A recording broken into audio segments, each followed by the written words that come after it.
Hi అండి, welcome back to my channel. ఈరోజు మన వీడియోలో హ్యాండ్ శానిటైజర్ ఎలా తయారు చేసుకోవాలో చూపిస్తానండి. ఈ శానిటైజర్ తయారు చేసుకోవడం కోసం మనం ₹1 కూడా ఖర్చు పెట్టిన అవసరం లేదు. అలాగే మనం బయట తీసుకునే హ్యాండ్ శానిటైజర్ ఎలా అయితే పనిచేస్తుందో ఇది కూడా అదే విధంగా పనిచేస్తుందండి. ఈ హ్యాండ్ శానిటైజర్ ఎలా తయారు చేసుకోవాలో చూద్దాం. ఈ శానిటైజర్ తయారు చేసుకోవడం కోసం నేను ఇక్కడ 4-5 రెమ్మలు వేపాకులు తీసుకున్నానండి, పెద్ద సైజు. ఈ వేపాకులు మనం శుభ్రంగా వాష్ చేసి తెచ్చుకోవాలి, ఎందుకంటే ఈ ఆకు మీద మనకి దుమ్ము ధూళి అదంతా ఉంటుంది కాబట్టి అదంతా పోయేంత వరకు వాష్ చేసుకోవాలి. అండ్ ఒక నిమ్మకాయ అండి, చిన్న సైజు నిమ్మకాయ అయితే సరిపోతుంది. అండ్ చిన్న కలబంద, నేను ఇక్కడ ఒరిజినల్ తీసుకున్నాను. మీరు కావాలంటే ఏదైనా అలోవెరా జెల్ అనేది యూజ్ చేయొచ్చండి, ప్రాబ్లం ఏమీ లేదు. ఇదే తీసుకోవాలనేది రూల్ లేదు. అండ్ 1 టేబుల్ స్పూన్ పసుపు. ఈ శానిటైజర్ మనం తీసుకోవడం కోసం ఇక్కడ చిన్న బాటిల్ అనేది తీసుకున్నాను. నా దగ్గర రోజ్ వాటర్ ఖాళీ అయిన డబ్బా ఉంటే అది తీసుకున్నానండి. మీ దగ్గర స్ప్రే టైప్ బాటిల్ ఉన్నా పర్వాలేదు, ఇలాంటి బాటిల్ అయినా పర్వాలేదు, లేదంటే ఎయిర్ టైట్ కంటైనర్ ఏదైనా పర్వాలేదండి. కాకపోతే ఇలాంటి బాటిల్స్ అయితే మీకు తీసుకోవడానికి ఈజీగా ఉంటుంది. సో మీ ఇష్టం, ఏదైనా పర్వాలేదు. ఇంకా దాని తర్వాత ఈ కలబందని నేను నైఫ్తో తీసేసి దాంట్లో ఉన్న గుజ్జంతా కూడా ఇలా స్పూన్తో తీసేసుకుంటున్నానండి. ఇందాక చెప్పినట్టుగానే మీ దగ్గర ఈ కలబంద ఉండాల్సిన అవసరం లేదు, ఇలాంటి అలోవెరా జెల్ మీరు యూజ్ చేయొచ్చు. అండ్ మనకి 4 హారతి కర్పూరం బిళ్ళలు కూడా కావాలండి. మనం ఇంట్లో హారతించే కర్పూరం ఉంటుంది కదా, అది సరిపోతుందండి. ఇప్పుడు ఎలా తయారు చేసుకోవాలో చూపిస్తాను. ముందుగా గ్యాస్ ఆన్ చేసుకుని ఒక బౌల్ పెట్టుకుని దాంట్లో నేను 1 గ్లాస్ వాటర్ వేస్తున్నానండి. చూసారు కదా, ఈ గ్లాస్ వాటర్ అయితే మనకి సరిపోతుంది.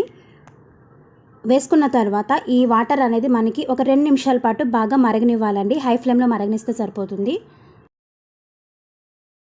ఇలా వాటర్ అనేది బాయిల్ అవ్వడం స్టార్ట్ అయిన తర్వాత మనం వాష్ చేసి పెట్టుకున్న వేపాకులు అండ్ నిమ్మకాయ ముక్కలు, పసుపు, ఈ 3 కూడా దీంట్లో యాడ్ చేసేసుకోవాలి. యాడ్ చేసుకున్న తర్వాత సిమ్లో పెట్టుకుని ఒక 5 నిమిషాల పాటు బాగా మరగనివ్వాలండి. ఇది మరుగుతున్నప్పుడు కూడా దీంట్లో నుంచి వచ్చే ఆవిరికి మన చుట్టూ ఉన్న క్రిములు కూడా చాలా వరకు నశిస్తాయండి. ఎందుకంటే దీంట్లో వేసిన ఇంగ్రీడియంట్స్ అన్నీ కూడా మనకి బ్యాక్టీరియాతో ఫైట్ చేసేవే. వేపాకు, పసుపు, నిమ్మకాయ ఇవన్నీ కూడా మనకి యాంటీ బ్యాక్టీరియల్ కాబట్టి మనకి ఈ శానిటైజర్ అనేది చాలా బాగా ఉపయోగపడుతుందండి. మీరు ఒకవేళ జర్నీ చేసే వాళ్ళైతే కనుక జర్నీ చేసేటప్పుడు కూడా దీన్ని మనం క్యారీ చేసుకోవచ్చు.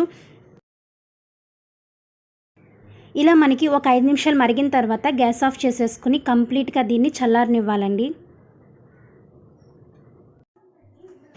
ఇది చల్లారిపోయిందండి. ఇలా చల్లారిపోయిన తర్వాత ఏదైనా టీ స్టైనర్ సహాయంతో మనం దీన్ని ఇలా వడకపెట్టేసుకోవాలి. ఇలా వడకపెట్టేసుకున్న తర్వాత మనం ముందుగా తీసి పెట్టుకున్న కలబంద గుజ్జు ఉంది కదండి, అది దీంట్లో యాడ్ చేసేసుకోవాలి. మళ్ళీ చెప్తున్నాను, ఒకవేళ మీ దగ్గర ఇది లేకపోతే మీరు ఏదైనా అలోవెరా జెల్ మీరు యూజ్ చేయొచ్చు. అండ్ అలాగే హారతి కర్పూరం కూడా తీసుకున్నాం కదా, దాన్ని నేను ఇక్కడ వీడియోలో చూపిస్తున్న విధంగా మ్యాష్ చేసుకుని దీంట్లో వేసేసుకోవాలి.